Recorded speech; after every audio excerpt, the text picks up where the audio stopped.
nokum bo'layotgan, ya'ni zapis bo'lgan o'zingizning ovozingizni eshitsangiz, odatda "Titton chashine moksori" va odatda o'zingiz eshitgan ovozingiz bilan "Tarikini kyochindi" boshqacha eshitiladi. To'g'ri? Venyamyon, bo'ldi. Venyamyon sizdan kutilayotgan narsa "Gite bo'lida". Hali "iyunin" degan narsaga o'xshab. 목소리가 귀로 전달되는 방식이 ovozda quloqqa yetib boradigan 방식, ya'ni 방식 degani tarzi, uslubi degani, to'g'rimi? Uslubi nimadirligi sabablidir. 녹음된 목소리는 공기를 통해서만 귀로 전달된다. Mana zapis bo'lgan ovozimiz havo orqaligina, ilrel tonghe degani o'zi orqali, tongheso desak ham bo'ladi, tonghe emas, tongheso orqali, man degani faqat.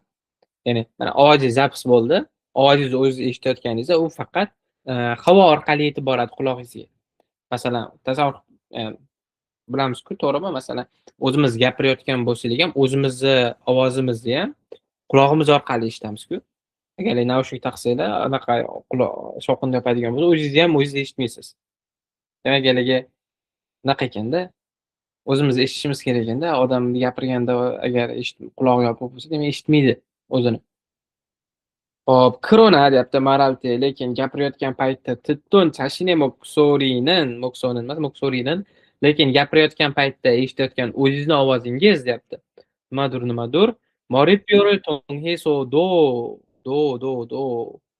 Mana bu ham bizga zo'r kalit bo'ldi hozir. Ya'ni bosh suyaklarimiz orqali ham kiro chondaltenda qulog'imizga yetib boradi. 이렇게 두 가지 방식으로는 전달되는 목소리는 더 낮고 깊은 소리를 들리게 된다. Bunaqangi ikkita uslubda yetib boradigan ovoz, yanada past yoki yanada chuqur degani deep bo'ladi-yu, chuqur ovoz deydi-yu, deep voice deydi. Shunaqangi bizga eshitiladi deyapti. Demak, ikki xil yetib boradi dedi. Xullas, zapis bo'lgandek o'zingiz eshitganingiz bilan o'zingiz gapirayotgandek eshitishingiz 방식이 nima bir-biridan tarida farqli, to'g'rimi? Farqli ekan, boshqa ekan. Shuning uchun biz kasiga taridan olsak bo'ladi. Chunki ovozimiz quloqqa yetib borish uslubi 방식이 "Tarigi tebunida". Sizdan kutilayotgan narsa shu edi. Venyamyon olib turib, taridani lekin men o'zimday qarab turib, sal koreys tilini ishlatdim. Nokum bo'lganda boshqacha uslubda yetib boryapti, gapirayotganda boshqacha uslubda yetib boryapti. Tushundingiz-a? Shu bilan keyin olsanglar, endi nega qaraydigan bo'lsanglar, bizga tushuntirish boshladi bu yerda. Zapis bo'lgan ovoz faqat havo orqali yetib boradi. Faqat degan joy bor. Faqat shu orqali yetib borsa, qarang. Faqat havo orqali yetib borsa, lekin gapirayotgan paytdagi o'zimizning ovozimiz bosh suyagi orqali ham yetib boradi. Bizga nima kerak? Faqat bosh suyagi orqali emas. Mana, agar mana shu yerda do bo'lmaganida boshqa narsani o'ylashim kerak edi. Do borligi uchun ham bosh suyagimiz bilan ham deyapti-da. Demak, ham qulog'imiz bilan, ham havo bilan, ham bosh suyagimiz bilan.